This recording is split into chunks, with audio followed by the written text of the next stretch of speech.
बिस्मिल्लाहिर्रहमानिर्रहीम, अस्सलाम वालेकुम, good morning and welcome to morning with Jugan. आज मैं आपके साथ एक बहुत मेजर फैक्ट शेयर करने जा रही हूँ। जैसे कि आप सब जानते हैं, स्पेशली जो लेडीज हैं वो जो सुन रही हैं वो मेरे साथ इस बात पे एग्री भी करेंगी और नाराज भी होंगी कि हम पे अक्सर ये इल्जाम लगाया जाता है कि हमारे पेट बहुत हल्के होते हैं और हम किसी भी बात को 2-3 घंटे से ज्यादा अपने पेट में नहीं रख सकते और हम आगे गॉसिप कर देते हैं।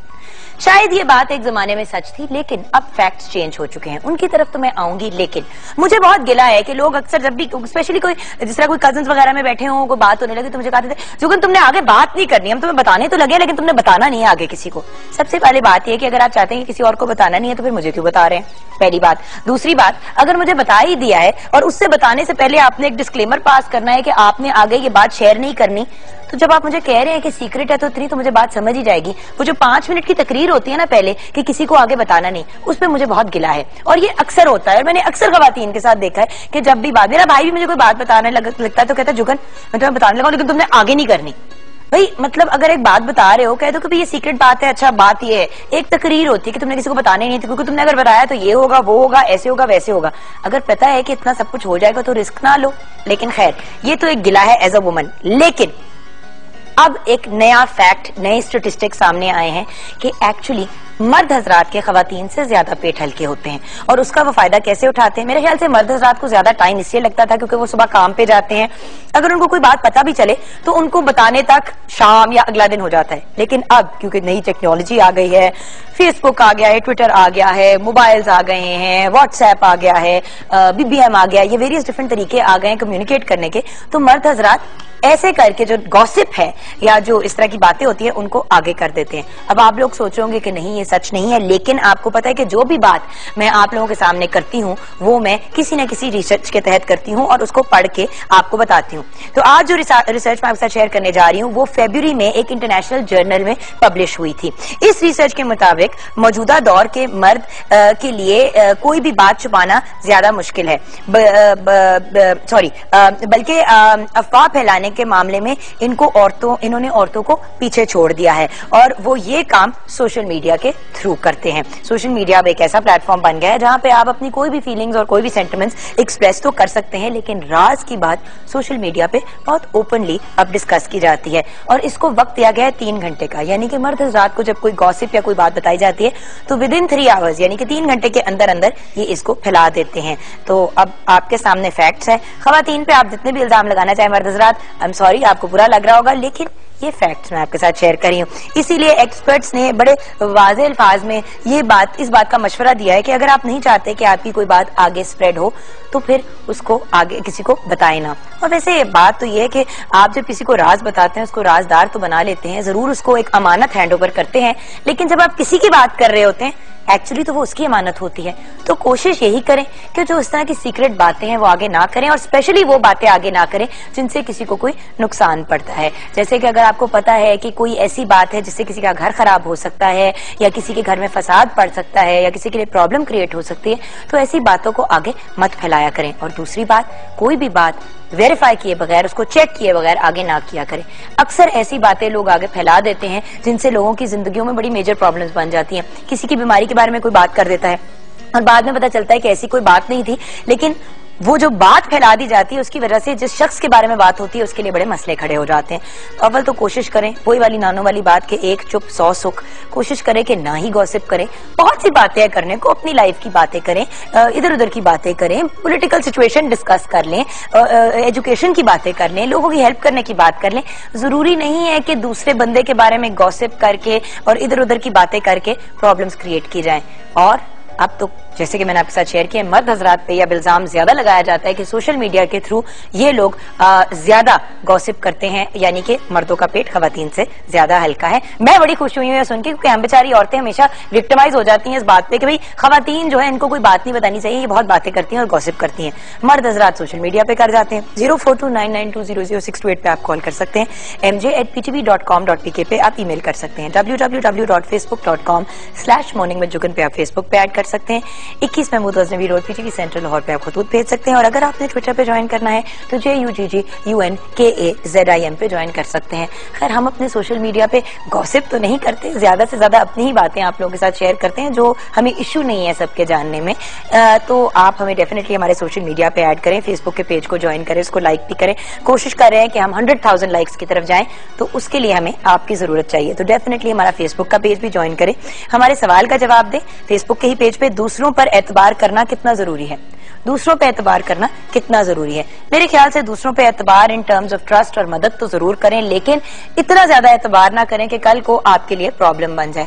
और आई थिंक सबसे बेहतर राजदार तो माँ या बाप ही होते हैं, क्योंकि अम्मी और अब्बू कभी भी आपकी बात आगे स्प्रेड नहीं करते। तो सबसे बेहतर और सबसे प्यारे राजदार तो हमारे पेरेंट्स होते हैं या औलाद होती है। कोशिश करें कि वो बात करें जो किसी के दिल को भी बुरी ना लगे, किसी से उस पर कोई नेगेटिव असर भी ना हो। और बहुत जी चाह रहा है तो ज्यादा से ज्यादा अपने पेरेंट्स से बात कर लें। दूसरों की कोई गारंटी नहीं होती, तो दूसरों पर एतबार करना कितना जरूरी है, हमारा आज का क्वेश्चन ऑफ द डे ये है। और इसका जवाब आपने हमारे साथ शेयर करना है फेसबुक में। उसके बाद मुलाकात होगी शेफ मुनीरा से। हम अपना स्नैक्स वीक मना रहे हैं। अगर आपने आज ट्यून इन किया है, कल प्रोग्राम नहीं देखा तो जरूर देखना चाहिए था, लेकिन मैं फिर शेयर करती हूँ। स्नैक्स वीक में हम वो चीजें बना रहे हैं जो आपको डब्बों में मिलती हैं। जैसे कि आपने देखा है पैकेज डब्बों में आपको बर्गर मिल जाते हैं, बर्गर की जो पैटीज होती हैं। उसके अलावा आपको नगेट्स मिल जाते हैं, चिकन फिंगर्स मिल जाती हैं, फिश फिंगर्स मिल जाती हैं, वेरियस डिफरेंट चीजें मिलती हैं। बाहर जब आप दुकान में आउटडोर आपको शवरमा बड़े मजे के मिल जाते हैं। उसके अलावा रेडीमेड बर्गर्स भी मिल जाते हैं। बट प्रॉब्लम यह है कि जरूरी नहीं है कि वो उस मयार और उस क्वालिटी के हों जिस किस्म का खाना आप अपने बच्चों को या फैमिली को खिलाना चाहते हैं। और वैसे भी ये प्रोसेस्ड फूड्स होते हैं, तो कोशिश करें कि घर पे ही स्नैक्स बनाएं और अच्छी क्वालिटी के बनाएं, और उनमें वो चीजें डाल दें जो नॉर्मली आपके बच्चे या घर वाले नहीं खा पाते, क्योंकि वो बाहर से चीजें ले रहे होते हैं। तो हम आज स्नैक्स वीक का सेकंड डे बना रहे हैं। जानेंगे फ्रॉम शेफ मुनीरा कि वो क्या बना रही हैं। उसके बाद मुलाकात होगी डॉक्टर साजिद मकबूल से। डॉक्टर साहब से आज हम डिस्कस करेंगे आंखों की प्रॉब्लम्स, यानी कि आई साइट के जो मसाइल हो जाते हैं बच्चों को यंग एज पे। कुछ बच्चे शायद पैदाइश में ही उनकी आई साइट में प्रॉब्लम होती है, कुछ को आगे जाके होती है। किस तरह से इसको अवॉइड किया जा सकता है, और अगर आंखों की प्रॉब्लम हो जाए और एनके पहननी हो तो फिर बच्चों को किस तरीके से कन्विंस भी किया जा सकता है, और एनके बेसिकली पहनने का फायदा क्या है। और सर्जरीज वगैरह जो कहते हैं कि आंखों की लेजर वेजर ये वो, तो क्या वो छोटे बच्चों के लिए वर्क करती हैं? ये सब बातें होंगी डॉक्टर साजिद मकबूल से। एंड देन फाइनली मुलाकात होगी मेरी बहुत ही प्यारी सहेली से इन गपशप विद जुगन। बेसिकली हम आज उनसे बातचीत करेंगे मीडिया के बारे में, उनके करियर के बारे में। बहुत ही आला तरीन एक्ट्रेस हैं, एंकर भी हैं, मॉडलिंग भी करती हैं, और उससे बढ़ के एक बहुत वेल नोन सोशल वर्कर हैं, क्योंकि उन्होंने बाकायदा एक प्रोग्राम भी किया जिसमें वो लोगों की हेल्प करती थी। तो वो कौन है, उनसे मिलेंगे गपशप विद जुगन में। लेकिन अभी मिलते हैं ब्रेक के बाद।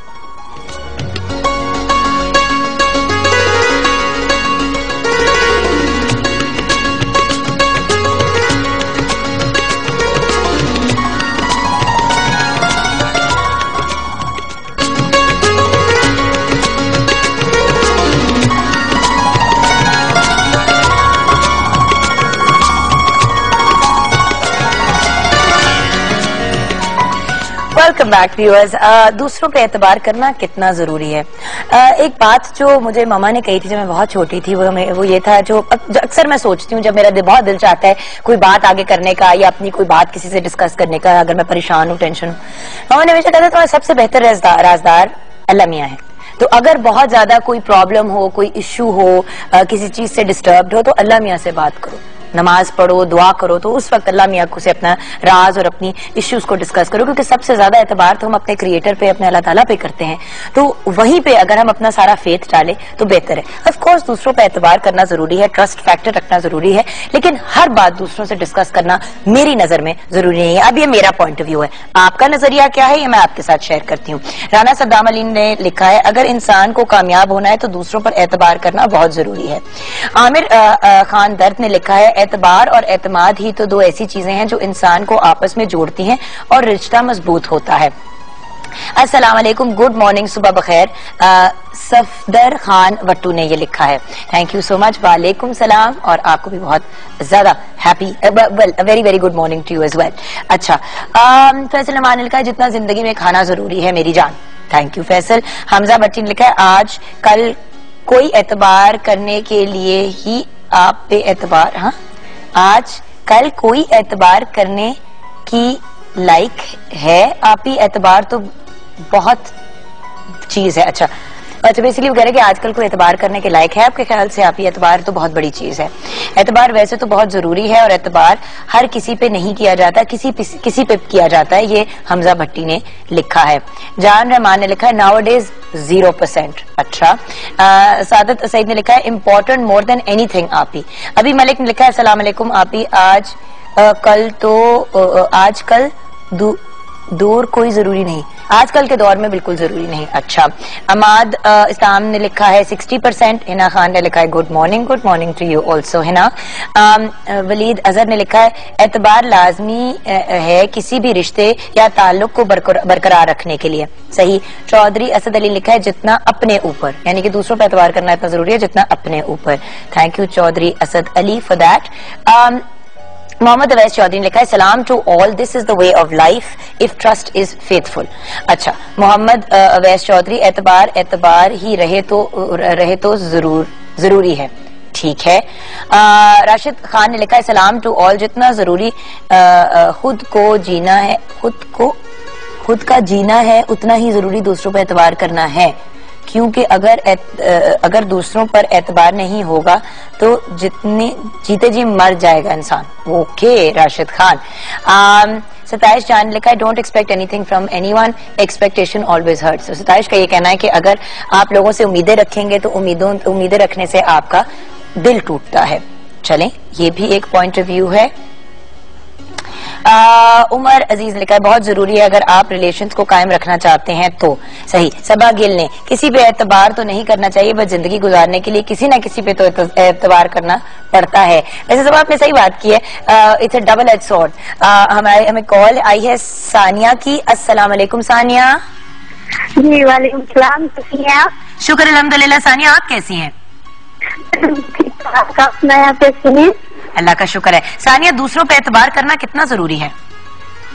आई थिंक करना चाहिए एतबार, लेकिन ये देखना चाहिए कि अगला धोखा ना दे। सही। तो कभी आपका एतबार टूटा?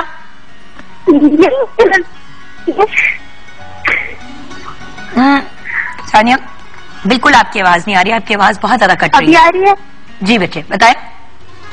हाँ अभी आपका प्रोग्राम बहुत अच्छा है, आप बहुत प्यारी लग रही हैं आज। बहुत बहुत शुक्रिया आपका। ये तो मेकअप आर्टिस्ट और डिजाइनर का कमाल है, मैं तो सिर्फ एक पपेट हूँ। और आपका प्रोग्राम बहुत अच्छा है, मैं रोजाना देखती हूँ और आप तो इसी तरह प्रोग्राम करती रहे, आप बहुत प्यारी हैं। Thank you so much Sania. हमें दुआओं में याद रखा करें, हमारी पूरी टीम को, जो सब लोग हैं Pakistan television network. Thank you Sania. Okay. Khurram Kazim ने लिखा है Jugan I love you. Thank you so much जी। आप लोगों के प्यार के बेस पे ही तो हम लोग यहाँ पे चल रहे हैं। हिना आसिफ इश्नमा ने लिखा है if you want to build a relation then you have to trust each other. बिल्कुल सही। वैसे रिश्ते बनते तो एतबार की ही बेस के ऊपर है। बहुत जरूरी है अगर आप रिलेशंस को कायम रखना चाहते हैं। उमर अजीज ने लिखा है। अंजुम नईम ने लिखा है नहीं कभी भी नहीं करना चाहिए। तो मुझे लग रहा है जिन लोगों ने इस किस्म के मैसेजेस लिखे उनका एतबार टूटा बहुत जोर का है, लेकिन एतबार तो कभी कभी लोग आपको हर्ट करते भी हैं मगर बहुत से लोग नहीं भी करते। एक और चीज जो मुझे बचपन में मामा ही कहती थी कि अगर आप एक हाथ पे अपने बेस्ट फ्रेंड्स को गिन सकते हैं, उन लोगों को जिनको आप ट्रस्ट कर सकते हैं और मुश्किल के वक्त याद रख सकते हैं, यानी कि 5 भी लोग आपकी लाइफ में हो ऐसे, तो बहुत बड़ी बात है। हर इंसान ट्रस्टवर्दी नहीं होता, लेकिन हमें अपने आप को जरूर अच्छे और पॉजिटिव तरीके से लाइफ में लेके चलना चाहिए। जी हाँ व्यूअर्स, तो जानते हैं शेफ मुनीरा से कि उनकी नजर में एतबार करना कितना जरूरी है एक दूसरे पे। अस्सलाम वालेकुम। वालेकुम अस्सलाम, क्या हाल है? बिल्कुल ठीक मुनीरा, आप बताएं आप कैसी हैं? मैं भी बिल्कुल ठीक ठाक। दूसरों पे एतबार करना कितना जरूरी है?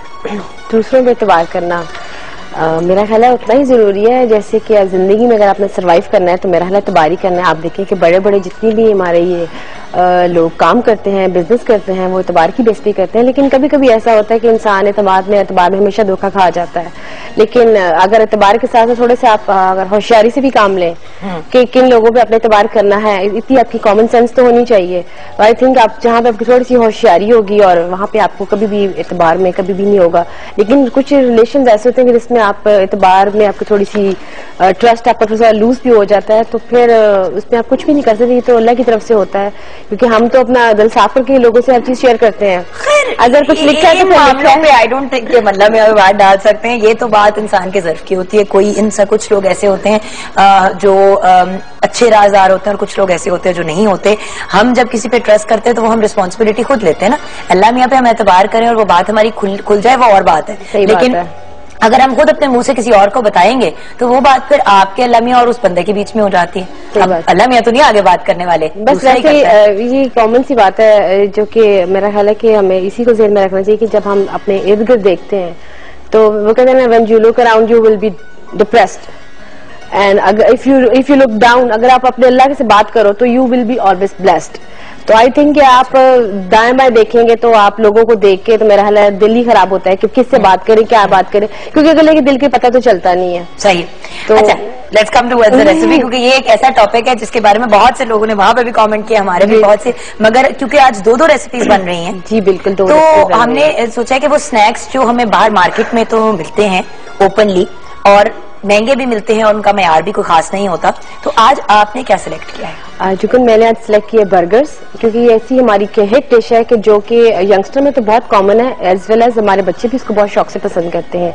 और ये एक ऐसा स्नैक है कि जिसको अपने टिफिन में हो, बॉक्स में हो, जर्नी में हो, कहीं में हो, वो एट अ टाइम खाना भी खाए तो उसको जरूर खाना पसंद करते हैं। कौन से वाले बर्गर्स हैं? ये मैं बना रही हूँ, बेसिकली तो इसको बीफ बर्गर नहीं कहते, ये कबाब के हैं, क्योंकि बीफ के तो एज कच्चा कीमा होता है, लेकिन मैंने कीमे को इसको बॉइल किया है, साथ में इस पे आलू इस पे मैश किए हैं, और बेसिकली कीमे के ही है बर्गर ये, जैसे बाजार में अंडा शामी के बर्गर मिलते हैं, ये वो वाले हैं। अच्छा ठीक। विद फ्रेंच फ्राइज होंगे, विद कोल्स्ला होगा। इसका जो बनाने की जो बेसिक रेसिपी है, जो हमें समझ नहीं, वो बाहर वाला टेस्ट हमें घर नहीं मिल पाता। मैं हमेशा रिकमेंड करती हूँ कि बाहर से चीजें कभी नहीं खानी चाहिए, क्योंकि जगह जगह जितनी आपकी इस तरह की चीजें आप मार्केट में अवेलेबल होंगी उतनी उसकी जो उसका जो होगा मियार वो उतना ही गिरता जाएगा। तो इसके लिए जो मैंने चीजें ली है कीमे के लिए, 1 किलो आप कीमा ले लें अच्छा सा बगैर चर्बी के, उस पर मैं डालूंगी तकरीबन 2 अदद आप बड़े साइज के आलू डाल दें कट करके, साथ में नमक डालेंगे, इस पर गरम मसाला साबुत इसमें डाल दें, 2 खाने के चम्मच सूखा दाड़ा मिर्च होती है वो भी तकरीबन 2 चम्मच, अदरक भी 2 चम्मच, और साथ में सूखा धनिया 1 चम्मच, हरी मिर्ची भी 2 चम्मच, जीरा 1 चम्मच। ये सब चीजें आप पकने के लिए रखते हैं। जब कीमे का पानी बिल्कुल खुश्क हो जाएगा आपने इसको चॉपर में ब्लेंड करके निकाल लेना। बिल्कुल ये देखें ऐसे होगा जैसे इसकी बहुत अच्छी टिक्की बन जाएगी। टिक्कियां बना के आप इसको फ्रीज कर सकते हैं, आप बाजार से बन लाएं उसको करें। इसके साथ जो हमारी चीजें चाहिए वो हमने इसके साथ लेंगी, मेयोनीज ली है, साथ में केचप ली है, अगर आप चीज ऐड करना चाहते हैं तो चीज की भी फिलिंग कर सकते हैं, साथ में सैलड्स होंगे, जितने भी आप उसकी फिलिंग करें आपका उतना ही अच्छा हैवी बर्गर बन जाए। क्योंकि ये ऐसी वैरायटी है कि अगर इसमें बीफ की एडिंग करें, चिकन की एडिंग करें, अगर दूसरी भी एडिंग कर दें तो आपका बर्गर की फिलिंग सेम होती है, सिर्फ आपकी पैटी का फर्क पड़ता है। सही, ठीक हो गया। और जो सेकंड में बना रही हूँ चिकन सुप्रीम, बाजार में आजकल आपको मार्केट में बहुत सारे ब्रांडेड चीजें मिलती हैं जो कि कांट अफोर्डेबल होती है, लेकिन आप उसको घर में लाके रखें, फ्रीज भी कर लें तो आई थिंक वो बड़ी इजीली बन जाती हैं। उसके लिए सिर्फ आपके चिकन के सीने के पीस लेने हैं, उसको मैंने बिल्कुल स्लाइस पे कट किया है, ये देखें, ठीक हो गया। इसको सोया सॉस लगाया, साथ में मैंने नमक लगाएंगी प्लीज यानी, ताकि वो देख लें कितना आपने थिन किया है उसको। ये देखें, क्योंकि एक ब्रेस्ट में से तो 3-4 तो निकल ही आएंगे। जी सही, ठीक हो गया। और इसको थोड़ा सा आपने वो भी किया है, चॉप किया थोड़ा सा, वो खूबसूरती के लिए। हाँ ठीक है।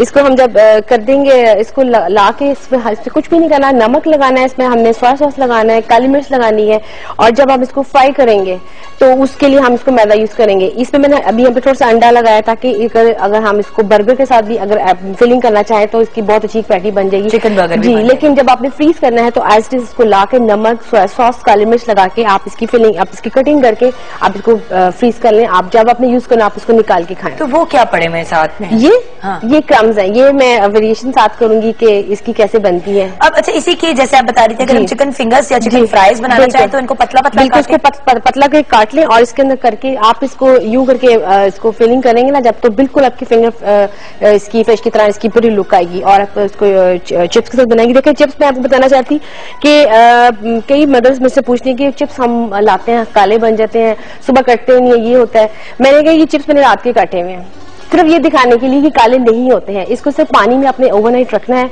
सुबह उठते इसको अपने स्ट्रेनर में डाल देना है, इसका पानी बिल्कुल खुश्क कर देना है, और जब आपने यूज करना है आप इसको पानी जितना इसका पानी खुश्क होगा, अगर कपड़े से भी खुश्क करके आप इसको फ्रीज कर लें तो ये आपका 3 से 4 मतलब दिन इजीली आपके इस्तेमाल होते हैं। लेकिन जब आप इसको यूज करने के लिए खोल लें एक पैकेट तो फिर कोशिश करें कि आप उसको 1 या 2 दिन में खत्म कर दें, फिर इसको ज्यादा कंटिन्यू देर मत रखें। लेकिन ये बहुत इजी चीजें टेक्निक्स हैं, अगर हम इसको घर में रख के करें तो कोई मुश्किल नहीं है। यही बंद गोभी है, इसको हम कट करेंगे, यही मेयोनेज़ जो बच जाएगी इसी का हम साथ कोल्स्ला बना लेंगे, साथ फ्रेंच फ्राइज होंगे, साथ वो बर्गर होगा। और बच्चों को एक जो मील बाजार से हम लेकर आएंगे वो आप अगर घर में पूरा बनाएंगे तो बहुत आप सारी चीजें जी बहुत अच्छी आप चीजें आप बना सकते हैं और डिश आउट करके बच्चों को इजीली घर खिलाएं, और ये कि आपकी हाइजीनिक भी थोड़ी सी अच्छी चीजें रह जाएंगी। तो एक दफा इंग्रेडिएंट्स रिपीट करते हैं फिर से चिकन की। जी मुर्गे के ब्रेस्ट का पीस ले लें, तकरीबन 1 kg ले लें, साथ में सोया सॉस लें, 1 खाने का चम्मच, साथ में नमक लेंगे हस्बे जायका, साथ में काली मिर्च लेंगे हस्बे जरूर जितना आपको टेस्ट चाहिए, और मैदा भी जितनी आपने इसकी कोटिंग करनी है। मैदे की कोटिंग नहीं करनी तो आप क्रम्स की भी कर सकते हैं, अगर क्रम्स के साथ अगर अंडे के साथ करें तो अंडा एंड क्रम्स खाली डीप फ्राई में वो भी कर सकते हैं। तो वेरियस डिफरेंट ऑप्शन है आपके। चलिए thank you so much Munira, आप अपने काम में बिजी हो जाएं, आज काफी ज्यादा चीजें हैं जी बिल्कुल, और टाइम आई होप कि हमारे पास इनफ हो। तो व्यूअर्स जाते जाते prime ministers youth business loan scheme का आपको फिर से बताना चाहूंगी। अपना बिजनेस करने की ख्वाहिश अपने दिलों में रखने वाले नौजवान, स्पेशली पढ़े लिखे नौजवान, अपना बिजनेस प्लान तैयार कर सकते हैं, क्योंकि प्राइम मिनिस्टर मियां नवाज शरीफ ने youth business loan scheme launch कर दी है। इससे लाखों नौजवान और हर नौजवान फायदा उठा सकता है। एक नौजवान जो है वो 20 लाख तक का लोन हासिल कर सकता है। उम्र 21 to 45 होनी चाहिए। पढ़े लिखे नौजवानों को तरजीह दी जाएगी, लेकिन हर नौजवान इसका बेनिफिट ले सकता है। आप अपना आगे बिजनेस प्लान आगे करें, हो सकता है अप्रूव हो जाए। फेडरल गवर्नमेंट ने 100 अरब की जो रकम है इसके लिए लैदा की है। उसके अलावा जो स्कीम है उसके लिए 50% कोटा खवातीन के लिए, 50% लड़कियों के लिए, 4% माजूरों के लिए और 5% जो है वो शोधा की फैमिलीज के लिए रखा गया है। वापसी की मुद्दत 7 साल है।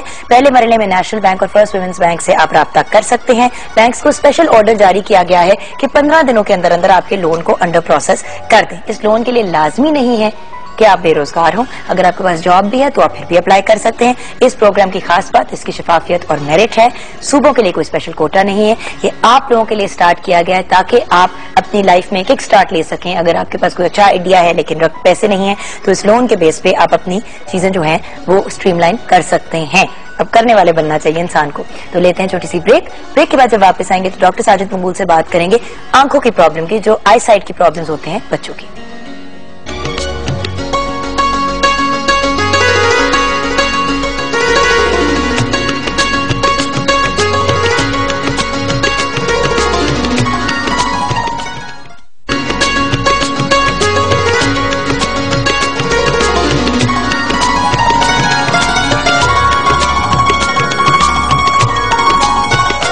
Welcome back from the break viewers. Doctor Sajid Maqbool हमारे साथ हैं और आज हम उससे जानेंगे आंखों के मसाइल के बारे में, क्योंकि बहुत से बच्चों की छोटी सी एज में आईसाइट खराब हो जाती है या आंखों के उनको प्रॉब्लम्स होते हैं और हमें समझ नहीं आती कि हम उनके साथ कैसे डील करें। और जिस वक्त तक वो प्रॉपर्ली डायग्नोज होती हैं और हम बड़े हो जाते हैं और खुद उनका ख्याल कर सकते हैं, कभी कभी बहुत देर हो चुकी होती है, डैमेज ज्यादा हो चुका होता है। अस्सलाम वालेकुम। वालेकुम अस्सलाम। डॉक्टर साहब, आईसाइट एक ऐसा टॉपिक है जो आपने टच पॉइंट कभी किया नहीं, क्योंकि आई थिंक वही वाली बात है जिस तरह पेरेंट्स भी अक्सर इग्नोर कर देते हैं, तो हम लोगों ने भी बड़े अरसे से इसको टच पॉइंट नहीं किया था। तो आंखों के कॉमन मसाइल कौन से होते हैं? जी, बच्चों में सबसे कॉमन तो हमें मालूम ही है बिनाई का होता है, यानी बच्चों की विजन या साइट जिसको कहते हैं उसके बारे में होता है।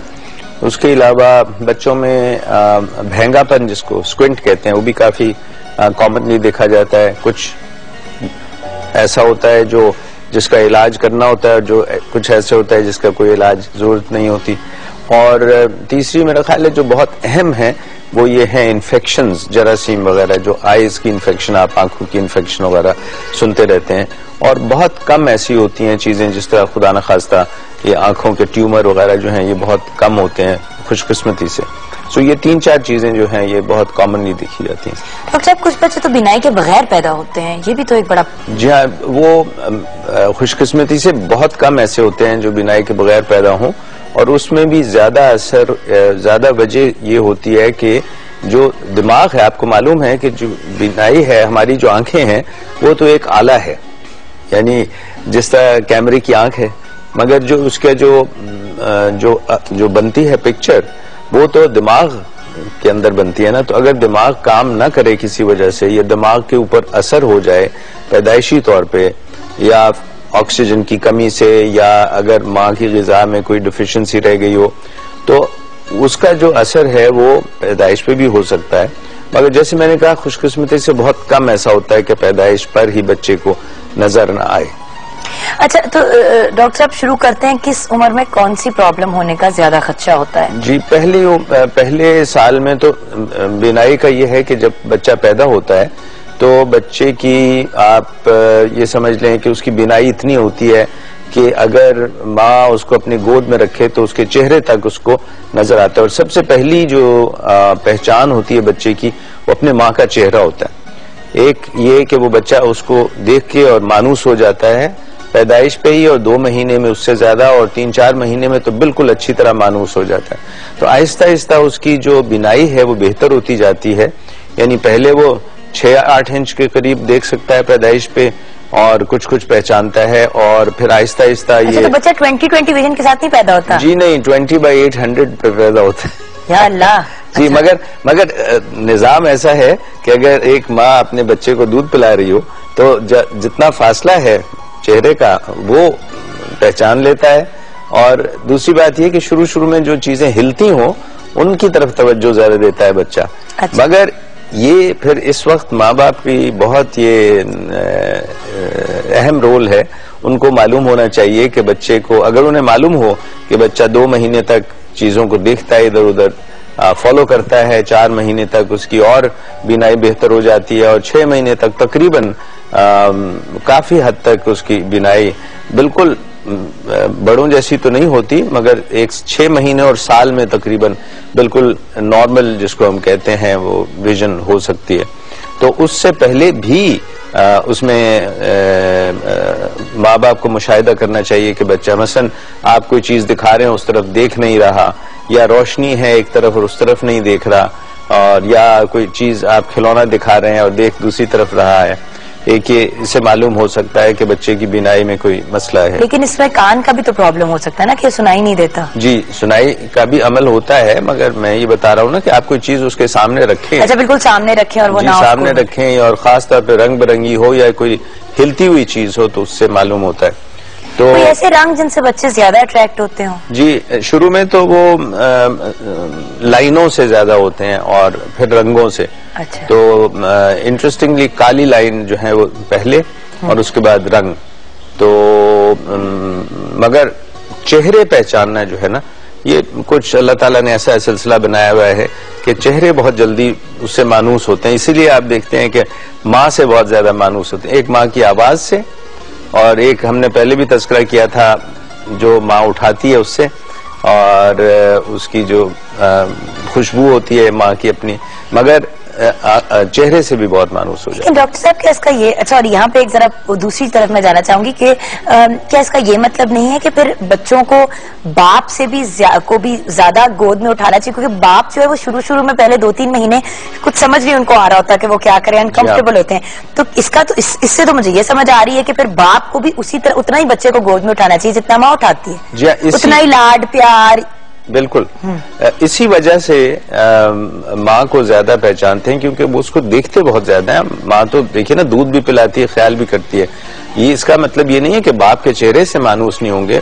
माँ के बाद प्रॉबेबली बाप के चेहरे से, या अगर कोई बहन भाई है जो बहुत ज्यादा उसके पास होता है तो उससे फिर मानूस हो जाते हैं शुरू में। आप देखेंगे कि बच्चे दूसरे जो उसका भाई या बहन होगा उसको देख के एकदम से खिलखिला के हंसते हैं और खुश होते हैं, और अगर कोई वैसे हो तो शायद वो इतने परेशान हो जाते हैं, शायद इतने खुश ना हो। नहीं, परेशानी तो कोई 9 महीने पे शुरू होती है। अच्छा। उससे पहले तो वो हर एक से खुश रहते हैं। चले 9 महीने तक तो आप गुड बुक्स में किसी भी घर के बच्चे के साथ। अच्छा, अब ये तो हो गया, ये बिनाई का है। बिनाई का है। और फिर ये है भैंगापन जिसको हम कहते हैं, जिसको स्क्विंट कहते हैं। हाँ, ये एक बड़ी परेशानी वाली बात होती है। हाँ, बच्चों में होता है। उसका बेसिकली मकसद ये है, उसका मतलब ये है कि जब आप देखते हैं तो हम जब नॉर्मली देखते हैं तो दोनों आंखें एक बिल्कुल पैरेलल होती हैं, ऐसे करके हम देख रहे होते हैं। जी हाँ, मगर अगर एक आंख इस तरफ जा रही है बाहर की तरफ, या एक आंख अंदर की तरफ जा रही है, तो उसको फिर हम भैंगापन कहते हैं ना। तो उसमें ये देखते हैं कि उसमें थोड़ी देर के लिए है, आरजी है, या ये कि बिल्कुल मुकम्मल तौर पे हर वक्त उसकी आंख वैसे रहती है। अगर आरजी है तो फिर आप खुद भी देखिए कि अगर आप किसी चीज को बड़े गौर से देख रहे हो और पास, जिस तरह अपनी उंगली को भी आप कभी एक्सपेरिमेंट करके देखिएगा तो पास ला के देखें और तो आपकी आंखें ऐसे लगती हैं जिस तरह वो टेढ़ी हो गई हैं, मगर वो नॉर्मल है, बच्चा भी कोशिश करता रहता है। मगर अगर हर वक्त एक आंख या अंदर रहे, अंदर की तरफ चली जाए नाक की तरफ, या बाहर कान की तरफ, तो फिर उसको हम कहते हैं कि उसका भी चेक कराना चाहिए, क्योंकि इसका मतलब ये है कि शायद उसको नजर भी ना आता हो ठीक, उसकी बीनाई ठीक। लेकिन डॉक्टर साहब अब इसका हल क्या है? जी वो मैंने बताया ना कि ये मसल्स की इनकोऑर्डिनेशन का होता है मसला, तो उसमें कभी कोई एक्सरसाइजेज होती हैं और कभी कभार आप हैरान होंगी कुछ ऐनक भी लगा दी जाती छोटे छोटे बच्चों को। हाँ, लेकिन डॉक्टर साहब मुझे होता ना, कभी कभी मैंने एक बार सुना था, मेरी खाला गई थी रिश्ता देखने के लिए एक लड़की का, और मुझे आज भी बात याद है, कहते लड़की तो बड़ी प्यारी है लेकिन भैंगी है। तब मैं कंफ्यूज में कि व्हाट इज भैंगा, मैं 8-9 साल की थी, मैं भैंगा क्या होता है, और तब का मैंने वर्ड सुना। बात यह कि मतलब वो होता ना कि कोई बहुत भी अट्रैक्टिव हो लेकिन अगर आंख जरा सी इस तरह तो जरा सा वो अजीब सा लगता है, और देखने वाला भी ज्यादा एक्स्ट्रा घूर रहा होता है, जबकि बदतमीजी है, नहीं घूरना चाहिए, नहीं इस तरह करना चाहिए। तो डॉक्टर साहब अगर later on in life for example 15-16 साल या 12 साल के बच्चे को हम पेरेंट्स परेशान हो कि जी बच्चा महंगा है, उस पर भी हल निकल सकता है? जी हाँ, उसमें ये होता है कि जो उनके मुआलिज हैं वो तो पहले देखते हैं ना, फिर उसके बाद उनको आई स्पेशलिस्ट के पास भेजते हैं। उसमें देखना ये होता है कि कई मरतबा अगर उस महंगेपन को बहुत ज्यादा देर तक रहने दिया जाए तो आंखों को आदत हो जाती है उस तरह देखने की जिस तरह उसकी आंखें हैं, तो फिर उसको ठीक करने से कई मरतबा मसला भी हो सकता है। मगर इन प्रिंसिपल उसूलन आपको चाहिए कि उसका महंगापन जो है उसका इलाज करा देना चाहिए। उसमें आमतौर पे ऐनक से गुजारा नहीं होता बड़े बड़े बच्चों में, और उसको आमतौर पे उसकी सर्जरी करनी पड़ती है। तो डॉक्टर साहब छोटी सी एक ब्रेक लेते हैं, क्योंकि एक और एरिया रह गया कवर करने का कि आंखों के कॉमन मसाइल में। उसके अलावा फिर कितना रूटीनली चेकअप कराना चाहिए, कौन आपको बताता है, कि आपके पीडियाट्रिशियन आपको बताएंगे कि बच्चे को आई डॉक्टर के पास लेके जाना है या खुद ही ले जाना चाहिए? जैसे कि जब हमने डेंटिस्ट के साथ प्रोग्राम किया था तो डॉक्टर साहब आपने यही कहा था कि जब दांत निकलने शुरू हो, दूध के दांत निकल आए तो बच्चे को ले जाना चाहिए, या जब, और उन्होंने कहा था पहला दांत निकले तो ले आए। तो ये तो डिबेटेबल बातें होती है, बट एज अ पीडियाट्रिशियन आपकी क्या रिकमेंडेशंस है? आंखों को बेहतर करने का क्या तरीका है? बादाम सदाम ये सब चीजें कही जाती हैं, किस हद तक ये जरूरी है? ये सब बातें हम डिस्कस करेंगे एक ब्रेक के बाद।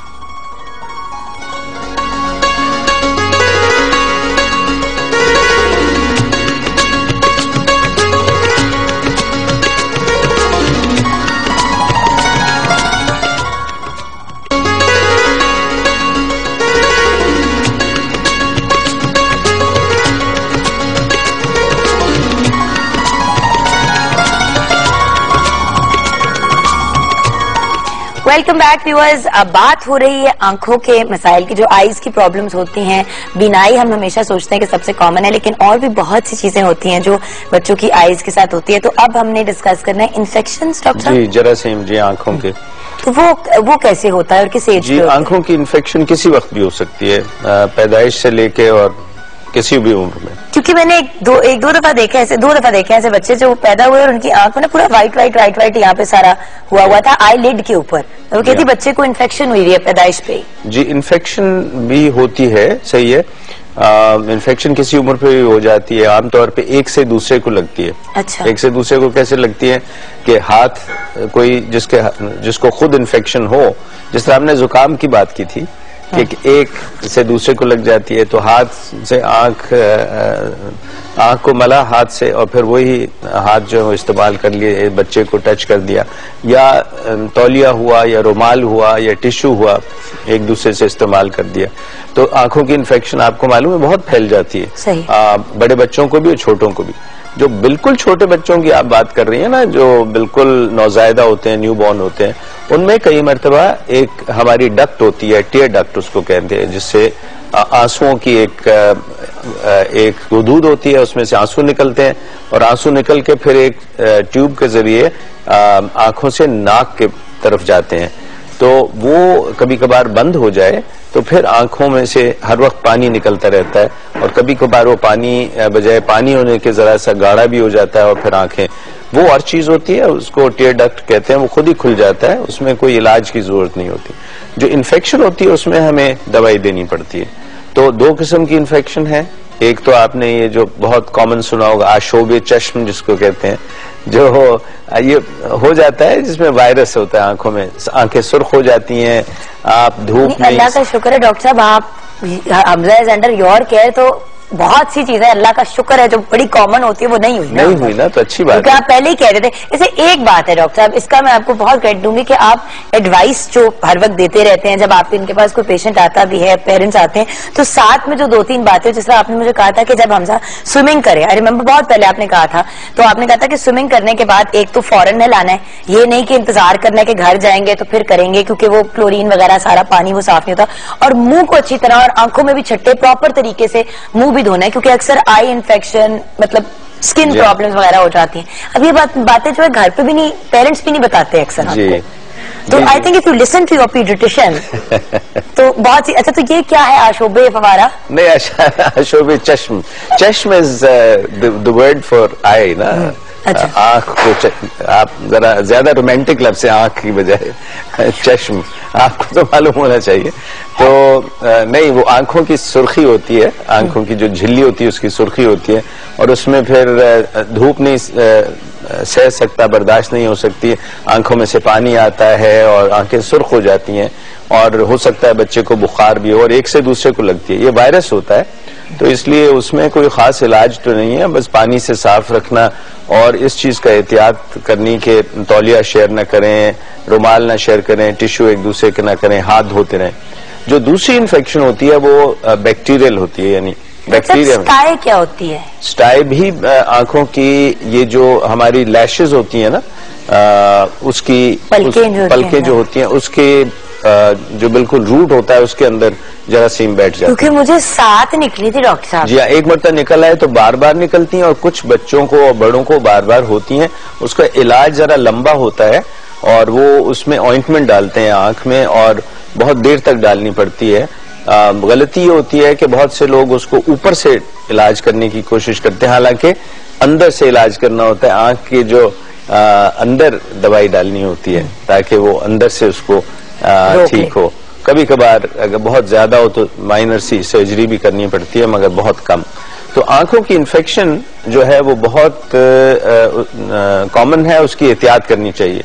वही एहतियात की बात है, हम हमेशा सिगरेट से मना करते हैं। अब सिगरेट का धुआं आंखों में पड़े वो भी ठीक नहीं है, गर्द हो तो भी ठीक नहीं है, गंदगी है, जिस तरह कोई गंदा पानी उससे आप मुंह धो लें वो भी ठीक नहीं है, गंदे हाथ हों और उसको मल लें, या कोई ऐसी हाथ मट्टी वाले। हाथ धोने पे तो बाकायदा आपने और मैं प्रोग्राम किया कि हाथों को साफ रखना बच्चों के कितना जरूरी है, क्योंकि वो मुंह में भी डालते हैं, और जरूरी नहीं है कि अगर वो आपके बच्चे को आदत नहीं है मुंह में हाथ डालने की तो वो आंखों में, बच्चे तो नेचुरली ऐसे करके अपनी आंखें मलते रहते हैं, नींद आए वैसे ही कोई आंख में बात चीज पड़ जाए। बड़ों को भी बल्कि हाथ साफ रखने चाहिए अपने। जी हाँ, तो आंखों की इन्फेक्शन काफी हो जाती है, मगर उसका इलाज है, और उसके लिए हमें ड्रॉप्स या वो देने पड़ते हैं, दवाई देनी पड़ती है। अच्छा डॉक्टर साहब, कितना रेगुलरली आंखों का चेकअप कराना चाहिए, और ये कौन बताता है? मतलब जी देखिए, शुरू में तो मुशाहिदा तो माँ बाप करते हो। मैं समझता हूँ जो बहुत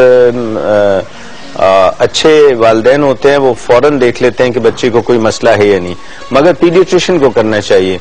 वो ये है कि जब मुआयना करता है एक बच्चों का स्पेशलिस्ट, तो वो पूरा सर से लेकर पांव तक मुआयना करता है, उसमें आंखें, कान वगैरह सब शामिल होते हैं, और आंखों में वही देखते हैं कि बच्चा देखने की सलाहियत रखता है या नहीं, उसमें भैंगापन तो नहीं है, इधर उधर फॉलो करता है चीजों को। और मैंने तो अपनी क्लिनिक में एक वो हैंगिंग टॉय भी आपने शायद देखा होगा, छोटे बच्चों के लिए लगाया हुआ है। वो उसका एक मकसद भी ये भी है कि मैं देख लेता हूँ कि बच्चा उसको देख रहा है, और उसको हम हिलाते हैं तो उसको फॉलो करता ही नहीं, वो आंखों के लिए है, और उससे हमें अंदाजा हो जाता है। तो सबसे पहले तो डॉक्टर जो है, जो मुआलिज हैं, पीडियाट्रिशियन है या जनरल फिजिशियन है, उनके वो देखते हैं, और अगर वो समझें कि उसमें कोई मसला है तो फिर आंखों के स्पेशलिस्ट के पास भेजते हैं। अच्छा डॉक्टर साहब, आंखों की बीमारियों को देखिए, हम हमेशा कहते हैं prevention is better than cure जी, और ये तो आपका स्लोगन है बाकायदा कि भाई जिन चीजों को अवॉइड किया, तो इसमें हिफाजती टीकों का कितना अमल दखल है डॉक्टर साहब? और मतलब जस्ट सो वी नो कि कोई ऐसे हिफाजती टीके हैं जो आंखों के लिए, और दूसरी बात किन चीजों का ध्यान रखें, कौन सी चीजें बच्चों को जरूर खिलाएं, और बादाम कहते हैं जरूर खिलाएं, अक्लमंद होता है बच्चा, आंखें अच्छी हो जाती हैं, तो आप इसमें हमें क्या कहेंगे? जी हाँ, नहीं बादाम आपने सही कहा एक्चुअली, बादाम की भी अफादियत है आंखों के लिए, और सबसे ज्यादा जो फायदा है वो ग़िज़ा से है, टीके वीके का कोई रोल नहीं है इसमें, मगर ग़िज़ा से है। फल और सब्जी, ये दो चीजें ऐसी हैं जिसमें बहुत विटामिन्स और खासतौर पे विटामिन ई की बहुत अहमियत है, विटामिन ए की अहमियत है, ADEN, जी हाँ, जी ADEN, जी हाँ। तो ये आप सही कह रही हैं, मगर आपको इसका मतलब ये है कि देखिए आजकल माल्टे और किन्नू है हमारे पास, तो वो बच्चों को वो देना चाहिए, उसका जूस देना चाहिए, फल और सब्जी देनी चाहिए। अब हमारे बच्चों में सब्जी का कॉन्सेप्ट, बहुत से बच्चों में सिर्फ आलू होता है या मटर होते हैं, तो ये नहीं है, और भी हैं, गाजरें हैं और टिंडे हैं। नहीं खैर, टिंडे तो बच्चे बहुत कम खाते हैं। हमजा की फेवरेट डिश थी बचपन में, से वो कहता है हमजा आपकी फेवरेट डिश क्या है? मामा टिंडा गोश्त। वो घर है भी बेचारा मेरा टिंडा सा छोटा सा मेरा गुगलू। लेकिन डॉक्टर साहब वैसे इधर गलती माँ बाप की होती है, बच्चे इसलिए टिंडे नहीं खाते क्योंकि उनको बचपन में खिलाए नहीं जाते। अगर आप बचपन में जब गाजर मैश करके खिला रहे हैं, आलू मैश करके खिला रहे हैं और मटर मैश कर रहे हैं, तो आप अगर टिंडे भी मैश करके खिला दें, उसकी टेस्ट बन जाएगा बच्चे जी, बिल्कुल सही है। जो आदत आप डालते हैं शुरू से, खैर वो तो हम पहले भी बात कर चुके हैं ग़िज़ा के बारे में, फिर भी कर लेंगे, मगर ये सही बात है कि ग़िज़ा जो बैलेंस्ड है, और उसमें ये भी सही है जो आप बादाम की बात कर रहे हैं, क्योंकि बादाम में भी ऐसे अज्जा होते हैं जो उसके लिए आंखों के लिए ठीक होते हैं। अच्छा डॉक्टर साहब, टाइम खत्म हो गया, बाद जल्दी से एक बात, माँ बाप अक्सर अपने बच्चों को ऐनक इसलिए नहीं पहनाते कि अगर अभी ऐनक पहना दी तो सारी जिंदगी पहनेंगे, बच्चे स्कूल में मजाक उड़ाएंगे, इसके बारे में आप क्या कहेंगे? अगर तो किसी खास वजह से ऐनक लगाई गई है, मसलन कई मतलब ऐसा होता है कि एक बच्चा उसकी देखने की सलाहियत में कोई दुश्वारी होती है, प्रॉब्लम होता है, उसके लिए अगर आंखों को ऐनक लगाई जाए, या कुछ ऐसे महंगापन भी होता है जिसको ठीक करने के लिए आंखों को ऐनक की जरूरत होती है, तो वो उसका फायदा होता है। उसका फायदा ये होता है, हालांकि छोटे बच्चों में जरा मुश्किल होता है और उनको यहाँ से पीछे से बाकायदा उसको बैंड सा लगा के उसको ऐसे करना पड़ता है, बच्चे फिर भी उतार देते हैं क्योंकि उनको ठीक नहीं लगता, मगर उसका फायदा ये होता है कि बाद में उनको ऐनक नहीं पहननी पड़ती, बाद में नहीं पहननी पड़ती। अगर उस वक्त तो लगा लें तो आंखों का जो प्रॉब्लम है और जो उसको तकलीफ है वो ठीक हो जाती है। तो अगर कोई डॉक्टर कहे तो लगाए और उसका फायदा होता है। शौकिया ना लगाएं, शौकिया तो बच्चे नहीं लगाएंगे। Thank you so much doctor साहब, thank you for being with us. Next week इंशाल्लाह व्यूअर्स हम डिस्कस करेंगे कैंसर को। मुझे पता है कि आप लोग सोच रहे होंगे कैंसर बच्चे, लेकिन बहुत से ऐसे केसेस होते हैं जहाँ पे बच्चों को कैंसर हो जाता है और फिर समझ नहीं आती, या फिर बहुत लेट डायग्नोज होता है क्योंकि आप इधर उधर की दूसरी बीमारियां ढूंढ रहे होते हैं, क्योंकि दिमाग में ये बात नहीं बैठती कि इस किस्म की जो नॉलेज है उससे हमारा बच्चा सफर कर सकता है। अल्लाह ना करे कि किसी के भी बच्चे को इस बीमारी से गुजरना पड़े, लेकिन अल्हम्दुलिल्लाह अल्लाह का शुक्र है बच्चों में कैंसर अक्सर जो है वो क्योर हो जाता है, क्योरेबल है। तो जरूर हमारा नेक्स्ट वीक का भी आपने डॉक्टर साहब के साथ प्रोग्राम देखना है, क्योंकि हम कैंसर को कवर करेंगे। आपके भी कोई सवाल हैं अभी से भेज दें, उस दिन लाइव कॉल कीजिएगा नेक्स्ट ट्यूसडे, तो हम इसको डिस्कस करेंगे। थैंक यू डॉक्टर साहब, लेते हैं छोटी सी ब्रेक।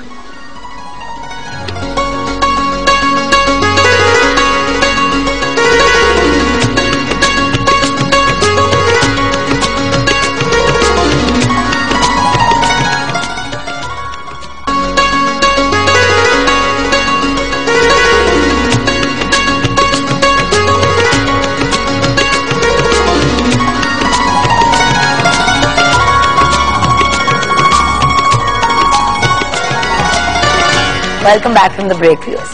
कुछ लोग ऐसे होते हैं जिनके लिए पढ़ना नहीं है, आपको पढ़ता क्योंकि आप उनको इतनी अच्छी तरह से जानते हैं और आपको समझ नहीं आती कि आप उनको इंट्रोड्यूस कैसे कराएं। इसलिए क्योंकि जब आप किसी को स्पेशली मीडिया में बड़ी अच्छी तरह जान जाएं और वो आपकी दोस्त बन जाएं, तो फिर आप उनके बहुत से डिफरेंट पहलू अंडरस्टैंड कर जाते हैं। और एक बात तो जो आज मेरे साथ हमारी मेहमान है, हमारी बहुत बड़ी स्टार सेलिब्रिटी है, बहुत बहुत बहुत अच्छा इंसान है। सबसे पहले तो बहुत अच्छा इंसान है, एक फिलैंथ्रोपिस्ट है, सोशल वर्क करती हैं, बल्कि जब मीडिया में भी काम कर रही हो तो उसमें भी कोई सोशल वर्क का एस्पेक्ट ले आती हैं। उसके अलावा of course she is an absolutely brilliant actor, she is a brilliant television anchor, she is a model end of course start किया अपना इन्होंने करियर पाकिस्तान टेलीविजन नेटवर्क से ही एज अ सिंगर। सुना है कि कुछ और भी बिजनेस वेंचर्स किए हैं, छोटी स्क्रीन से अब बड़ी स्क्रीन पे भी आ गई हैं, फिल्मों में भी काम। तो मतलब जी हाँ, फरहाना मकसूद की बात करी, मुझे ऐसे करके सब देख रहे किसकी बात करी आपके। अस्सलाम वालेकुम। वालेकुम सलाम। और मैं स्पीचलेस हो गई कि इतनी तारीफें जुगन जैसी बंदी और जुगन जैसी बंदी खुद जो इतनी टैलेंटेड है, इतनी माशाल्लाह, इतनी खुश है हर अपने काम में, इतनी स्टैब्लिश है, इतनी। लेकिन फरहाना आपकी तरह मैं हर काम नहीं कर सकती माशाल्लाह से। You started as a singer, you established yourself as an actor, you are a great model and then you are also brilliant television anchor. और आपके अंदर जेन्युइनली आप इंसान दोस्त हैं, आप लोगों की मदद करते हैं। आपने तो अपने प्रोग्राम्स तक में आड़े डालने शुरू कर दिए कि नहीं करूंगी तो साथ में मैं ये भी करूंगी, क्योंकि मैंने वापस भी करना है लोगों के लिए इस प्लेटफॉर्म से। तो ये तो क्योंकि मैं आपके मुंह से बातें प्राइवेटली सुन चुकी हूँ, सॉरी मैंने ऑन एयर सब कुछ कह दिया। अच्छा, सबसे पहले तो एक बात जल्दी से करना चाहूंगी, बहुत मुबारक फीचर फिल्म की। मैं हूँ शाहिद आफरीदी, और जब लास्ट टाइम आपसे मुलाकात हुई तो आपने कहा था मैं कंसिडर करूंगी जरूर फिल्म अगर अच्छा रोल मिले तो। बिल्कुल। तो क्योंकि एक जरा सी बात भी ऑन एयर है पाकिस्तान टेलीविजन नेटवर्क पे, पीटीवी होम पे, थोड़ा सा उसके बारे में बताएं, फिर उसके बाद हम फिल्म की तरफ आते हैं। एक जरा सी बात, पीटीवी पे तो मैं मशहूर हूँ ना कि रोना धोना अगर कोई चल रहा है तो उसमें फरहाना मकसूद जरूर होगी। तो जब मैं कहीं आम उसमें जाती हूँ तो मुझे औरतें कहती हैं आप तो हर वक्त हंसती रहती हैं, गाँव में इतना क्यों रोती हैं? मैंने कहा इसलिए मैं हंसती रहती हूँ। मैं बताऊँ कि मैं बिल्कुल रोती धोती नहीं, मैं बहुत हंसमुख इंसान हूँ। तो अभी भी जो प्ले चल रहा है उसमें एक दुखी लड़की हूँ और वही मसले मसाइल हैं और वही दुखियारापन है, लेकिन वो क्योंकि औरतों की जिंदगी की अपनी ये स्टोरी होती है, उनको बहुत अच्छा लगता है। और माशाल्लाह बहुत अच्छा प्ले जा रहा है। मोहसिन तलत उसके डायरेक्टर हैं और कराची का प्ले, हाँ, और बड़े अच्छे दोस्त हैं, बहुत अच्छे इंसान हैं और पूरी टीम ही बहुत अच्छी है और वो उसका बड़ा अच्छा रिस्पॉन्स मिल रहा है। और फिल्म की जो बात है वो लोग मुझे पहचानते नहीं है, मेरे लिए ये बड़ी अजीब सी बात है। मरीना खान के साथ मैं एक प्रोजेक्ट कर रही थी तो मैं जब गई सेट पे तो सबने मुझे मुबारकबाद दी। इसी तरह मैंने कहा, कहने लगी मुबारक हो मुबारक हो। तो कहने लगी तुम्हें क्यों ये फिल्म की मुबारकबाद दे रहे हैं? मैंने कहा इसलिए कि मैंने काम किया है। कहने लगी मैंने तो देखी है फिल्म, तुम कहाँ थी? अब मैं इतनी एम्बैरेस्ड हो गई, मैंने कहा मेरा इतना मेन कैरेक्टर है उसमें और ये कह रही तुम कहाँ हो? मैंने कहा जो गाँव की लड़की थी ना वो मैं थी। Are you serious? Are you kidding me? मैंने कहा नहीं मैं ठीक बात कर रही हूँ, वो मैं ही थी। नहीं यार, ना तुम्हारी शक्ल है, ना तुम्हारा एक्सेंट है, ना तुम वैसे बोलती हो, ना तुम वैसे दिखती हो। Because you were acting. हाँ, तो मैंने कहा अब मुझे नहीं पता, खुश होने की बात है ना कि आप पहचाने ही नहीं जा रहे, यानी कि वो जो देखो टीवी पे जब आप आते हो तो आप एक सेकंड में पहचाने जाते हो, अनलेस आप कोई बड़ा डिफरेंट सा कैरेक्टर कर रहे हो। माशाल्लाह आपने फीचर फिल्म में पहली अपनी फिल्म में मतलब इतना बड़ा मेजर रोल आपको मिला, उसके अलावा आपने किया and people can't recognise you, बहुत बड़ी बात है। और ये एक नहीं कोई 4-5 लोगों ने जब मुझे कहा ना कि आप कहाँ थी, अच्छा वो आप थी, आप तो नहीं पहचानी जा रही थी, तो मैं थोड़ा खुश हुई कि अच्छा मैंने उसमें शायद कुछ बेहतर काम किया। याद नहीं हमारी अवस्थी ने जब किया था रामचंद पाकिस्तानी में रोल, तो बहुत से लोग पहचान ही नहीं पाए थे। हाँ। और क्या वो अनबिलीवेबल कैरेक्टर था और आपने भी माशाल्लाह बहुत खूबसूरत तरीके से अपना किरदार अदा किया। Thank you. और मैं कहती हूँ पूरी टीम का इसमें था, और क्योंकि पहली फिल्म होती है ना तो आप बहुत प्यार से करते हैं, बहुत शौक से करते हैं, लेकिन मुझे ये नहीं पता था कि वो इतनी सक्सेसफुल हो जाएगी। माशाल्लाह उसने दरवाजे खोल दिए सारी फिल्म्स के।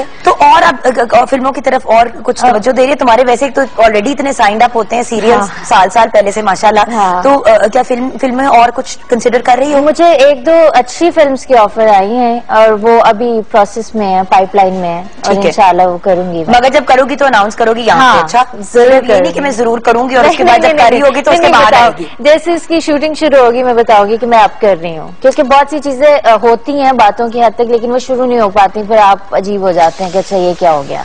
हमारे यहाँ ये भी हुआ था कि जब फिल्म्स बन रही थी ना और ये जब बहुत ज्यादा हिट हो गई, मैं शाहिद आफरीदी यहाँ बाहर, तो सब लोग शुरू हो गए। अब सब लोग तकरीबन बैठ गए हैं। वो जो एक आया था ना कि हर बंदा कहता है मैं फिल्म बनाऊंगा, अब वो कुछ कम हो गया है। तो ये एक पता नहीं कुछ आता है जुनून सा लोगों को और फिर उससे हट जाते हैं। मैं कहती हूँ होना चाहिए कि आप करें, इस चीज पे करें। अब तो दरवाजे खुले, अब तो लोगों ने देखनी शुरू की है पाकिस्तानी फिल्म्स, और अभी 20th को दुबई में जो है रिलीज हुई है, तो उसका भी इतना अच्छा रिस्पॉन्स है, और वहां से भी मुझे कॉल्स आ रही थी कि हमने आपकी फिल्म देखी है, और हमें यकीन नहीं आ रहा कि आप उसमें थी और इतना बड़ा रोल था। तो यानी कि लोग पहचान रहे हैं, बट इन द सेंस के क्रेडिट्स पढ़ते हैं। हाँ, क्योंकि सबका ना उसमें बहुत, जैसे मानूर बहुत ग्लैमरस रोल में थी, मतीरा का आइटम सॉन्ग था, फिर एनी जाफरी भी ग्लैमरस थी, तो मेरा जो था ना बहुत ड्रामेटिक था, सारा ड्रामा इस कैरेक्टर के पास था।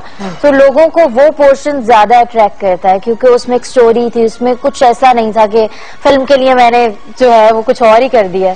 तो एक इमेज को भी बरकरार रखा। और if you get offered a film जिसके अंदर आपका कैरेक्टर ओवर ग्लैमरस हो और उसमें आइटम नंबर भी हो, वुड यू डू इट?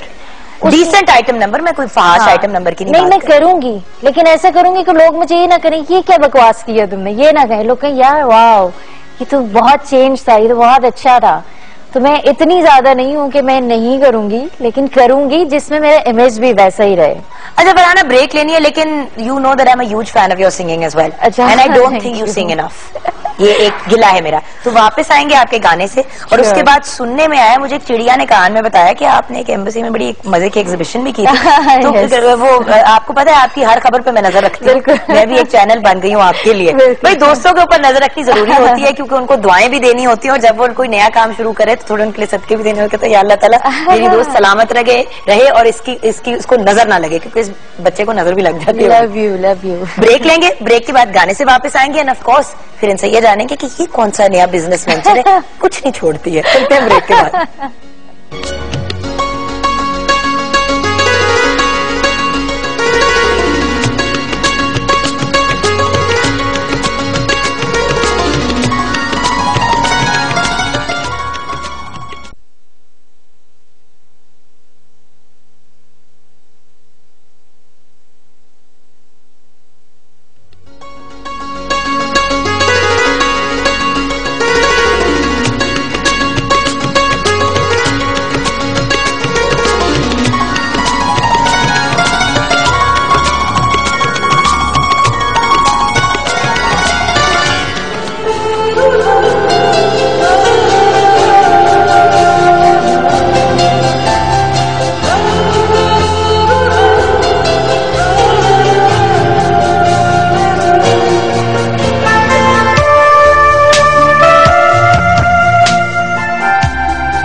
मेरी चाहों में,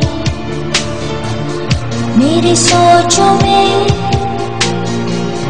मेरी नींदों में तू सनम। ओ दिल चाहे तुझको ही चाहूं मैं, तुझको सोचूं, तेरे सपने सजाऊं मैं।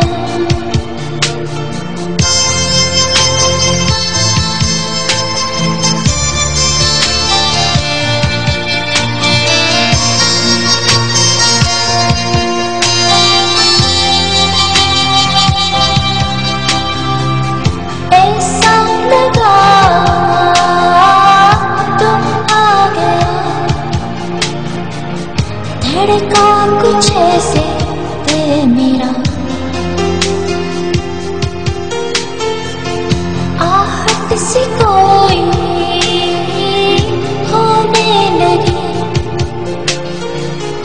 होठों पे आया नाम तेरा। मेरी सांसों में, मेरी यादों में, मेरी बातों में तू सनम। ओ दिल चाहे तुझको ही चाहूं मैं, तुझको सोचूं, तेरे सपने सजाऊं मैं।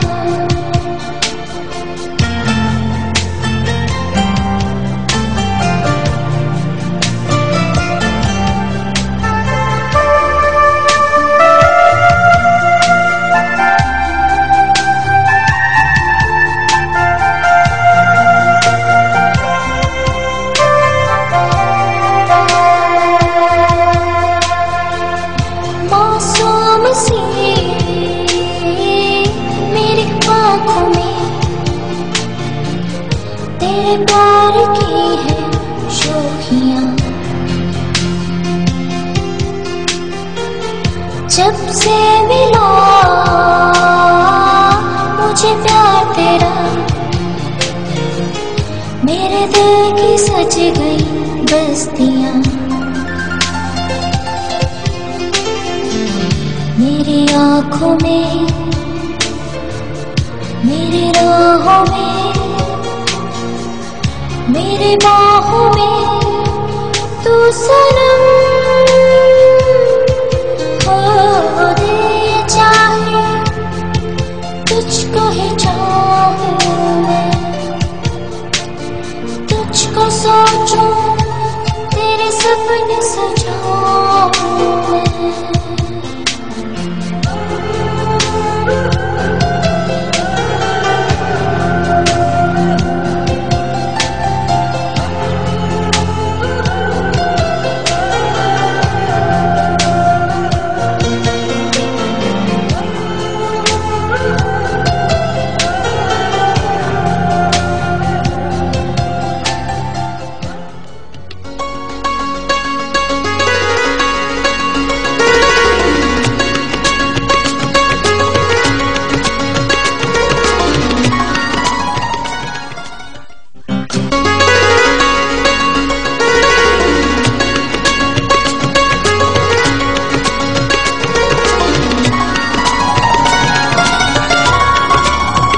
जल्दी से वक्त आ गया किचन में देखने का बहुत ही अनबिलीवेबल ब्यूटीफुल सॉन्ग हमने सुना फरहाना से, लेकिन अभी फरहाना से 2 सेकंड में बात होगी। सिचुएशन रेडी है आपके सामने, बर्गर सब रेडी, बर्गर का भरमार, बर्गर का भरमार और वहाँ पे चिकन का भी एक नन्ही सी ढेरी है मशरूम सी। चले, thank you so much Munira, आपसे कुछ आगे जाके बात होगी प्रोग्राम के बाद। ठीक है, थैंक यू सो मच। अच्छा फरहाना, सबसे ब्यूटीफुल सॉन्ग, थोड़ा सा इस गाने के बारे में तो बताओ जो हमने ब्रेक से पहले सुना। गाने के बारे में ये था कि ऐसे ही मुझे एक ड्रीम सॉन्ग चाहिए था कि थोड़ा सा हट के ना शोर शराबे से। एक तो मैंने हल्ले गुल्ले वाला कर लिया, फिर मैंने नदीम अब्बास ने बनाया, तो मैंने कहा मुझे एक ड्रीम सॉन्ग चाहिए। कहता मुझे क्या पता आपका ड्रीम क्या है। मैंने कहा ड्रीम सॉन्ग लाइक आप कहीं खो जाए ना, एक ऐसी दुनिया इमेजिनेशन हो जहाँ पे जो आपको लगे ना, क्योंकि आजकल के दौर में सब चीजें कहाँ होती हैं। तो फिर एक एक चीज पे बैठ के उसको बताया कि इस तरह से होना चाहिए और ये होना चाहिए। फिर वो लिरिक्स भी उसी वक्त लिखे जा रहे थे, तो वो उन्होंने कहा अच्छा आपकी आंखों पे कुछ लिखे। मैंने कहा नहीं इतनी मासूम आंखें नहीं है मेरी जो काफी मासूम है आपकी आंखें। हर ड्रामे में अगर मासूम लिया जाता है, मासूम मजलूम, मजलूम। अच्छा फरहाना, डिजाइनर भी बन गई हो? हाँ, साढ़े वास्ते भी कुछ छड़ दे फरहाना, बहुत हो गई है। अच्छे बड़े लोग कहते हैं ना, जब मैं किसी को कुछ शुरू करती हूँ सब कहते हैं क्या मतलब है हमारी रोजी पे लात मारने, अभी हमें भी तो कुछ करने दो। तो ये है कि मुझे हमेशा से अच्छे कपड़े पहनने का, और मुझे ये होता था कि सब भी अच्छे कपड़े पहने ना। तो अक्सर लोग मुझे मेल करते थे कि जी आप कभी इस तरफ क्यों नहीं आती हैं, आपके कपड़े कौन मदाता है, कहाँ से लेती हैं। मैं कुछ तो मैं बने बनाए उठाती हूँ, कुछ मैं डिजाइनिंग कराती हूँ, तो आप ये क्यों नहीं करती। फिर मुझे बाहर के जितने भी यूके में काफी आती जाती हूँ, तो वहां के लोगों को बड़ा था कि आप जो ड्रामे में कपड़े पहनती हैं कभी उनकी सेल ही लगा दें यहाँ पे। मैं नहीं, पहने हुए कपड़ों की तो मैं सेल नहीं लगा सकती हूँ। हाँ ये है कि मैं एक एग्जीबिशन कर देती हूँ। तो फिर वो मैंने पाकिस्तानी हाई कमीशन लंदन में 100 ड्रेसेस की एग्जीबिशन की, और माशाल्लाह उसका बड़ा अच्छा रिस्पांस मिला। Sold out from what I understand. बहुत मुबारक हो। Thank you. और फरहाना मकसूद कलेक्शन के नाम से तो अभी तो बहुत छोटे लेवल पे है, क्योंकि टाइम भी नहीं होता, एक्टिंग भी करनी होती है, तो अभी सिर्फ ऑर्डर पे सारी चीजें चल रही हैं। दोस्तों को मॉर्निंग शोज पे मिलेंगे कपड़े? इंशाल्लाह आप जल्द ही मेरे कपड़े पहन रही हैं इस शो में। और हाँ ये हमने प्लानिंग कर ली है। वो जब हम पहनेंगे तो आप देखेंगे उनको। बिल्कुल बिल्कुल। अच्छा फरहाना, क्योंकि वक्त खत्म हो गया, जाते जाते फैंस के लिए मैसेज बहुत जरूरी है, क्योंकि माशाल्लाह कुछ सिंगिंग के फैन है, कुछ एक्टिंग के है, कुछ जनरली फरहाना के फैंस हैं। तो अगर मैसेज ना लिया तो लोग नाराज होंगे, तो क्या पैगाम देंगे? मैसेज तो ये है सबसे पहले तो दोस्तों के लिए है कि दोस्तों को समझना शुरू कर दें। और दोस्ती ये नहीं होती है कि उसमें बहुत से डाउट्स हों और आप छोटी छोटी बातों पे नाराज हो जाएं या छोटी छोटी बातों पे लड़ें, बल्कि एक दूसरे को बर्दाश्त करना सीखें। और एक मेरे दोस्त है, उन्होंने मुझे आज ये कहा था कि गाना गाना तो उनका थैंक यू करना कराची में होते हैं। और दूसरा फैंस के लिए मेरा ये है मैसेज कि आपके लिए हम ये सब कुछ कर रहे होते हैं, तो अपने जो एक्टर्स होते हैं उनको इतना फॉर ग्रांटेड या उनको इतना वो ना समझ लिया करें कि वो हर वक्त जो है आपके लिए रेडी बैठे रहते हैं, कि आप गिले शिकवे करते हैं, जी आप जवाब नहीं देते, आप सही मिलते नहीं है, आप बात नहीं करते। तो अपनी भी जिंदगी में इतना कुछ हो रहा होता है, तो वो आपके लिए कितना कुछ हो रहा होता है। ये एक्टिंग बिल्कुल भी आसान चीज नहीं है। हर बंदा कहता है कि जी हमें एक्टिंग करनी है, तो एक दिन कभी सेट पे आके एक बंदा बैठे और फिर वो देखे कि किस तरह होता है, तो लोग कानों को हाथ लगा के भागते हैं। तो इज्जत करें और इज्जत करवाएं, मेरा तो ये मैसेज है। Thank you so much Farhana. Thank you Jugan, आपने मुझे बुलाया और हमेशा मुझे आपके शो पे आके बहुत मजा आता है, क्योंकि आपसे दोस्ती भी बहुत है और हम तो मिलते ही रहते हैं जिम में। लेकिन एक बात मैं फरहाना की जरूर कहूंगी, है ये सबसे छोटी अपने घर में, लेकिन रोल इनका सबसे बड़ा है, क्योंकि माशाल्लाह शी रियली पूरे अपनी फैमिली का भी ख्याल रखती हैं, दोस्तों का भी बहुत ख्याल रखती है। मैंने भी एक दो प्रॉब्लम के लिए फोन किया था, ऐसे उन्होंने हल की थी। I love this woman very much. और आप लोग भी इनको हर लम्हे दुआओं में याद रखा करें और अल्लाह मियां ने हर कामयाबी दे, आमीन। Thank you. मुनीरा का भी बहुत बहुत शुक्रिया। अब हमें जाना है, लेकिन जाते जाते 10 में है कुछ खास, जैसे कि आप जानते हैं। आइए देखते हैं नेस्ले एवरीडे टी पार्टी।